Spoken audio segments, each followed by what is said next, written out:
He got nearly 4 years after we made numerous impact statements. Dig him up! What the real problem here is not the number of rounds in a magazine or the gun. I don't blame Glock or Smith & Wesson. It is always the person who pulls the trigger. I would hope that the governor and others would get it straight. Punish the people who commit the violent crimes. Punish them. It seems stupid to say, but that's the problem. Lock them up and don't turn them loose. That will have an impact, making 1.2 million law-abiding New York citizens criminals because they have 10, 20, or 30 rounds in a magazine is asinine. I'm sorry, Governor, it's asinine.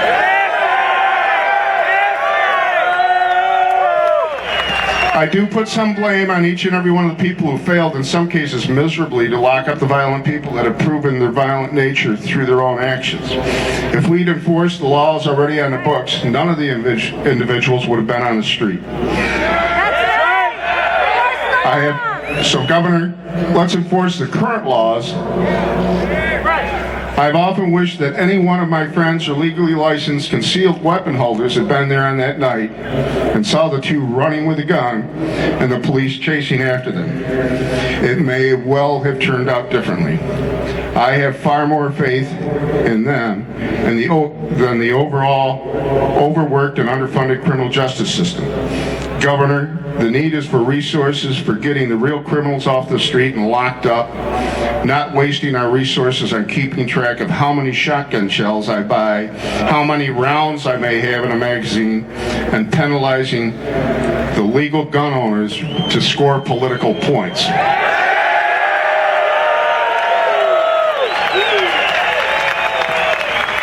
Governor, repeal this bill.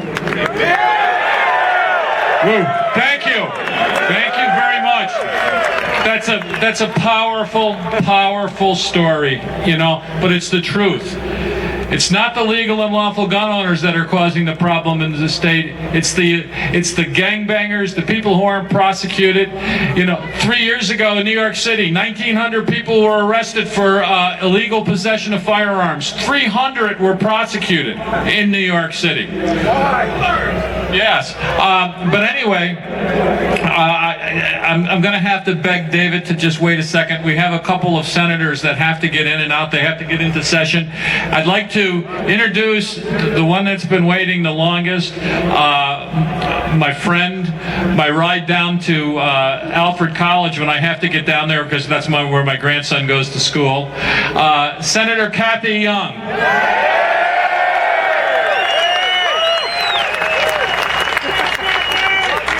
Thank you, and thank you to my friend and to President Dave. Sometimes you've got to stand up and be counted. Are you standing up today? Are we being counted today?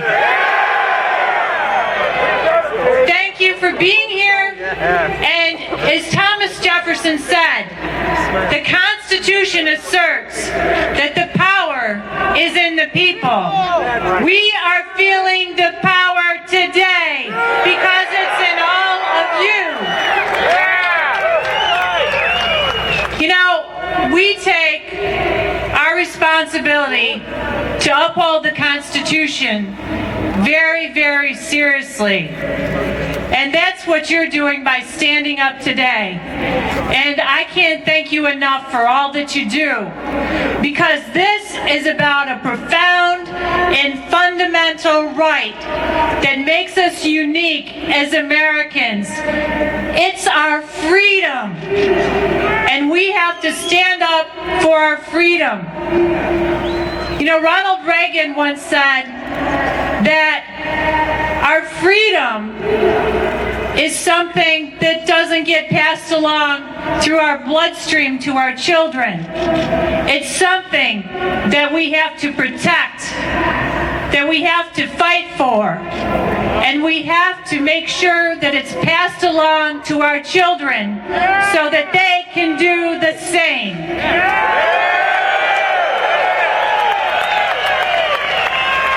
So thank you so much for standing up for us, for our state, for our country. God bless all of you, and most of all, God bless America. Thank you, Kathy. Very, very good. By the way, Kathy is the first politician that I know of to, they all need money to campaign, but she's the first politician in New York State that I know of that held a trap shoot in order to raise money. Okay, next I'd like to introduce a longtime friend of mine who I know will be brief. Senator Mike Nozzolio from Western New York, a long time supporter. Tom, thank you. A few years ago, Tom, I was honored by being named the Legislator of the Year of the New York State Rifle and Pistol Association. Thank you for that honor. Right now, we have 10,000 people who deserve the honor of Citizen of the Year from the New York State Rifle and Pistol Association. Congratulations. Thank you for being here. And I especially want to thank you for exercising your First Amendment rights to protect your Second Amendment rights. It's my honor to serve in the New York State Senate.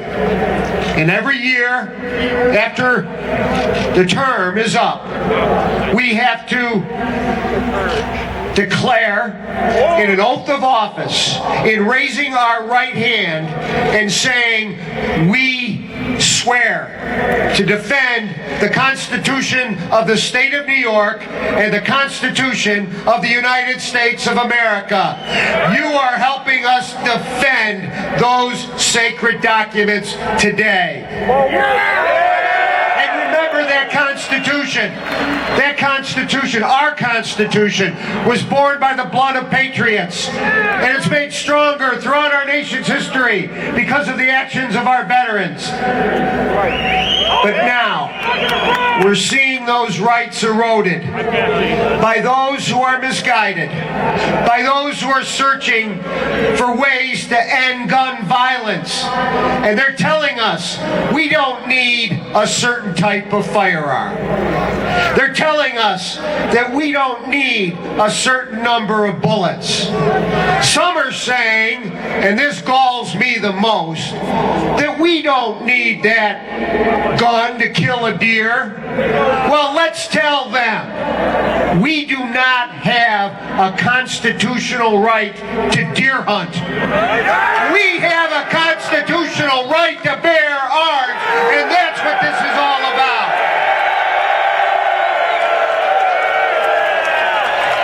And I say to you, those of you who each and every day get up and go to work, at night you volunteer at the local fire department company or the local ambulance corps, to those of you who pay your taxes, those of you who obey the laws, those of you who defend our nation, we are not alone. We will not take this erosion of our rights. Together we will prevail.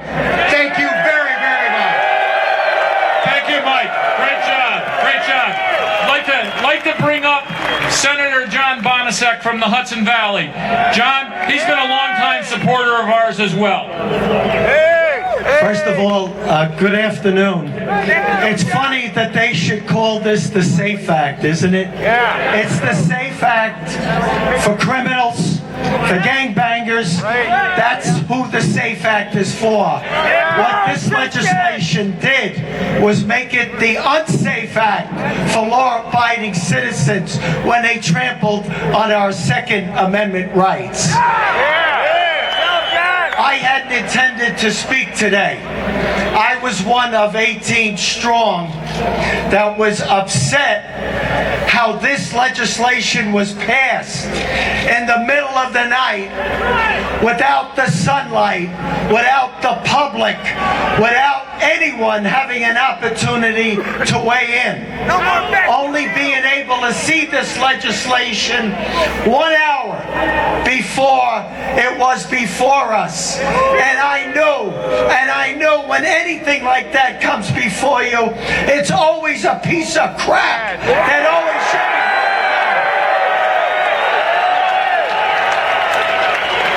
I have been a senator for 14 years. I have never seen a crowd this big. You inspire me to fight on. But I would ask one thing of you. If we are going to continue to fight on, you have to promise me that you will be here day after day, not necessarily here, but fighting this issue till we repeal this damn law which is no good, which is unconstitutional.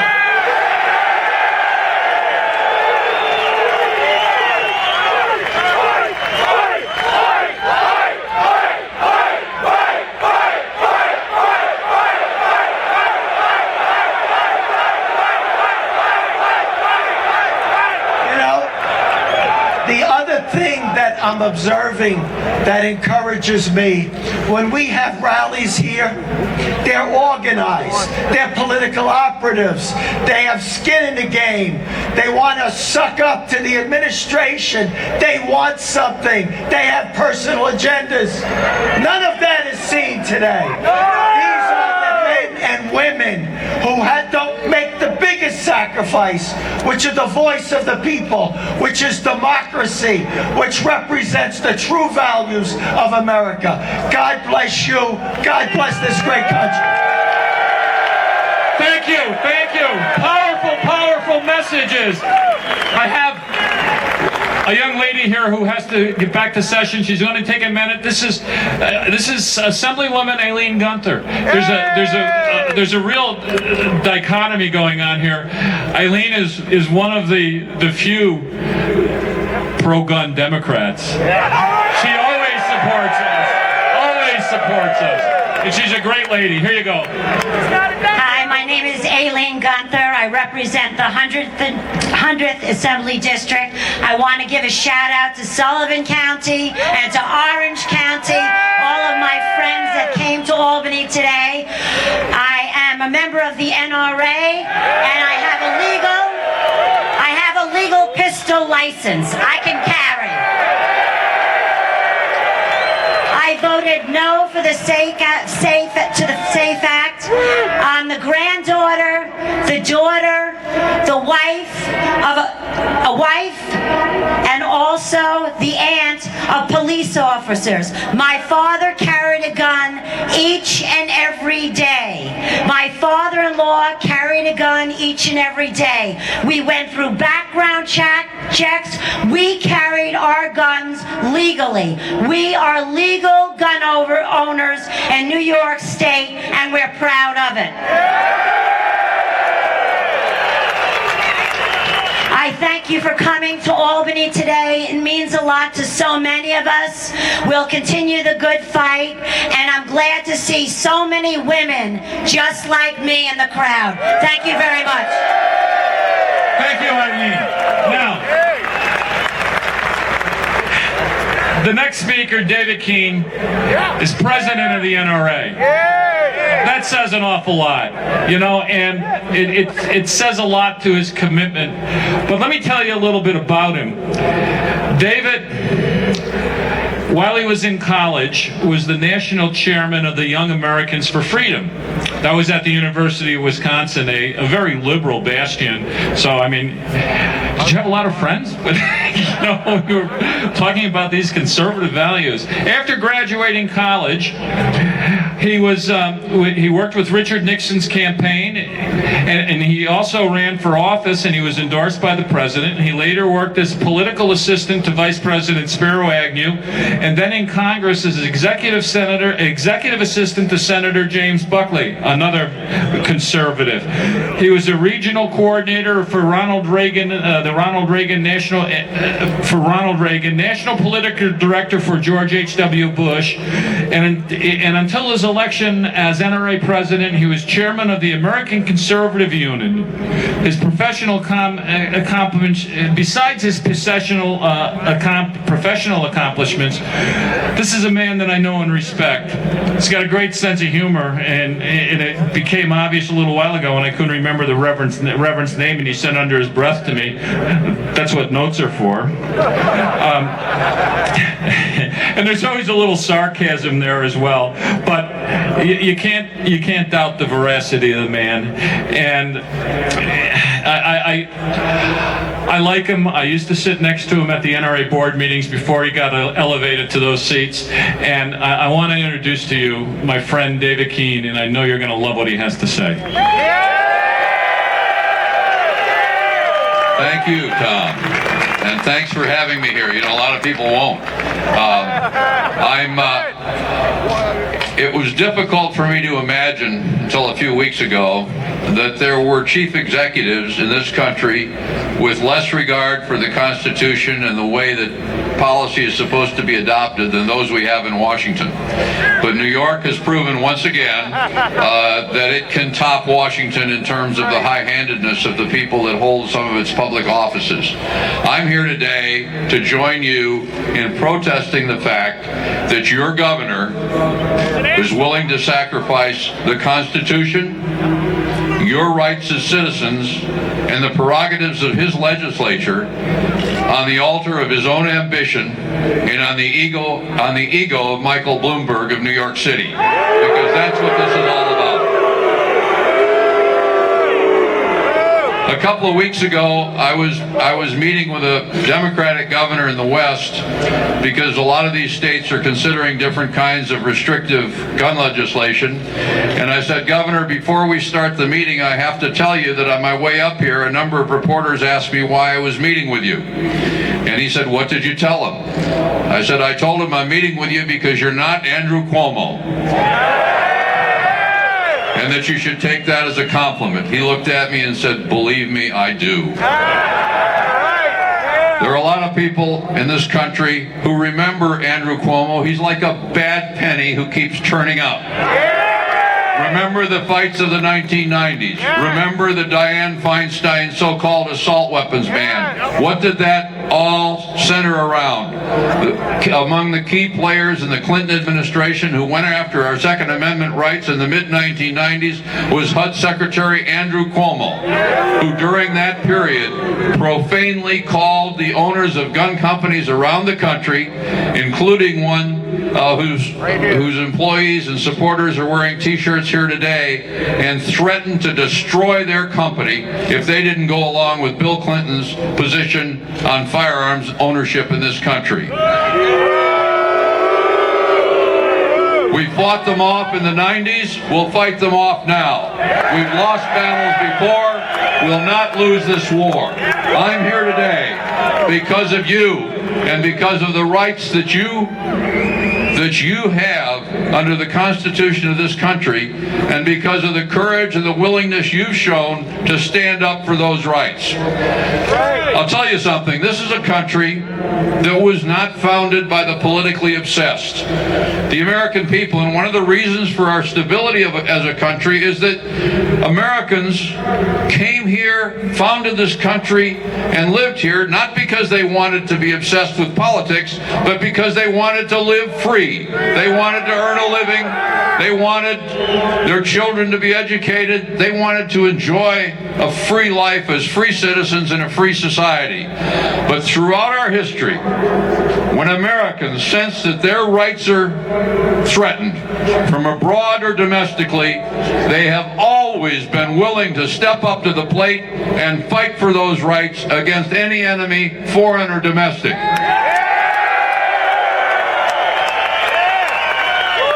That's why you're here today, and that's why I'm here with you. You know, down in Washington, they say, well, the NRA is simply a special interest. My answer is yes, we are. We represent the American people.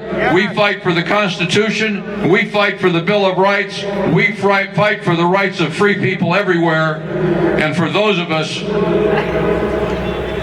who believe in those rights, and who, unlike some of our political leaders, have not only read the Constitution, know that the Second Amendment doesn't apply simply to squirrel hunting, and understand the importance of the Second Amendment and the Bill of Rights to the nature of the country we live in, we all have a special interest in our future and the kind of country we're going to pass on to our children and grandchildren. That's why we're here, that's why I'm here, and that's why you're here.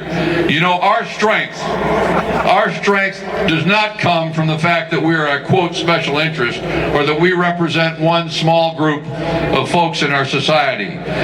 We at the NRA, we did have 4 million members. Pretty soon we'll have 5 million members, thanks to the folks that are joining in this battle.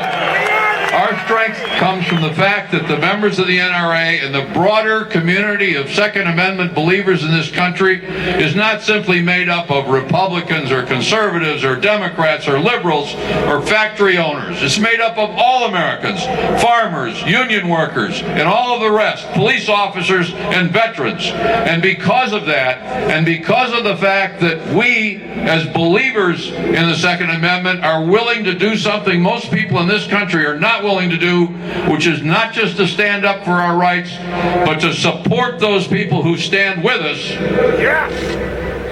and work to get rid of those in public office who do not.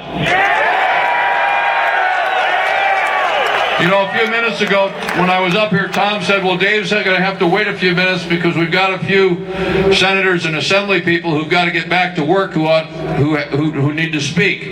I was happy to stand aside because here they're allowed to speak. When they get up there with this governor and the leadership that he's imposed upon them, they don't get to speak. They don't get to do what you elected them to do. And we need to change that. We need to change it here, and we need to change it elsewhere. So we're with you. We'll help you defeat the politicians that would deprive you of your rights. We'll help you overcome these statutes in court. We'll do whatever is necessary to make certain that the Second Amendment rights that we have had passed down to us are going to be passed down to future generations. I don't want to spend a whole lot of time talking, but I want to close with a little bit of a story. Some years ago in Moscow, there was a dinner honoring General Kalashnikov on the occasion of his 85th birthday. General Kalashnikov, as you'll recall, was the tank driver who in his spare time in World War II invented the AK-47. And he's one of the few heroes that Russia has, because they had a 70-year period there where it was hard to find one. So they held a banquet honoring the general, and Mr. Putin got up at the conclusion of the banquet to toast him on the occasion of his 85th birthday. General Kalashnikov held up his glass in Mr. Putin's face, looked him in the eye, and said, Mr. President Putin, my dream is a country like the United States, governed by men and women not afraid of an armed citizenry. Think about it. We live in that country. We've lived in that country since our founding. In the rest of the world, people can only dream of the freedoms that we've enjoyed, and we, in this generation, will not allow those freedoms to be taken from us. Thank you very much. Whoa! Great speech. Come on, let's hear it for David. He's my boss, you know, I gotta say that. No, I don't really. David is truly one of the good guys, and I'm so glad that he was here to talk to you, because we want everybody to see how important the Second Amendment is